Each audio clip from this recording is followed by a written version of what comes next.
예, 안녕하십니까. 비례대표 출신 이종배 의원입니다. 어제 시정 질문에서 조희영 교육감님으로부터 귀를 의심케 하는 믿을 수 없는 발언을 들었습니다. 조희영 교육감은 어제 존경하는 김혜영 의원님 질문에 답변하던 중 이렇게 말했습니다.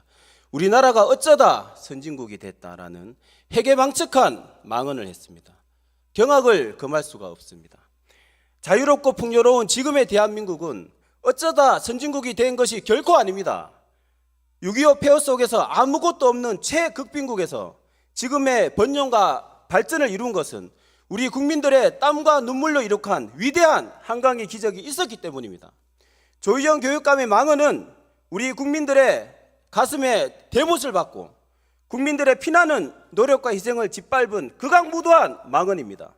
모든 책임을 지고 조희영 교육감은 석고되지 않은 심정으로 국민 앞에 무릎 꿇고 정중히 사과하시기를 강력히 촉구합니다. 특히 교육자라는 사람의 정치 진영 논리에 따른 역사인식에 심각한 우려를 표명하지 않을 수 없습니다. 존경하는 의장님께서 강력한 조치를 취해 주실 것을 요청드립니다. 그리고 한 가지 더 말씀드리겠습니다. 우리 의회는 신성한 민의의 전당입니다. 따라서 그 어디보다 법과 원칙, 질서가 잘 지켜져야 합니다. 이번 시정연설에서 조희영 교육감에게 주어진 권한은 추가 경정 예산을 시민들에게 잘 설명하는 것이었습니다. 하지만 조희영 교육감은 주어진 범위를 벗어나서 추경과 무관한 특정 조례에 대해 본질을 호도하고 자기 변명만 늘어놓으려고 했습니다. 그러면서 조희영 교육감은 이렇게 말했습니다. 이런 내용을 연설문에 넣는 것은 통상적인 것이다. 윤석열 대통령이 국회에서 예산 연설을 하는데 김진표 의장이 발언 기회를 주지 않는 것과 같다라고 말을 했습니다. 후한무치한 궤변입니다. 주제와 무관한 발언을 장황하게 하는 것이 통상적인 것입니까? 우리나라 어느 의회가 그렇게 하고 있습니까? 따라서 조희영 교육감은 의회의 규칙과 원칙도 지키지 않고 의회를 능멸한 것입니다. 이에 대한 사과 및 재발 방지를 서울 시민 앞에 엄숙히 약속하시기를 강력히 촉구합니다. 그리고 조례에 분명히 나와 있습니다. 본회의장의 모든 발언은 의장의 허가를 받아 하도록 되어 있습니다.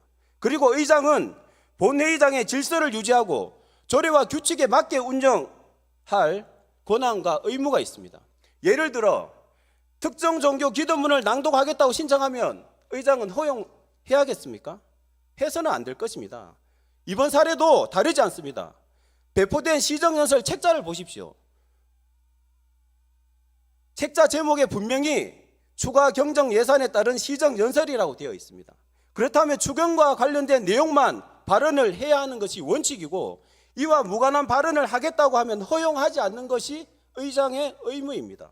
이를 허용하면 오히려 직무를 유기한 것입니다. 제 말이 맞는지 오세훈 시장과 조희영 교육감의 시정연설문을 비교해 보십시오. 누가 무슨 잘못을 했는지 명확히 알 수 있을 것입니다. 따라서 의장님은 조례와 원칙에 맞게 의회를 상식적으로 운영하고 책임을 다하고 있다는 것이 명확합니다.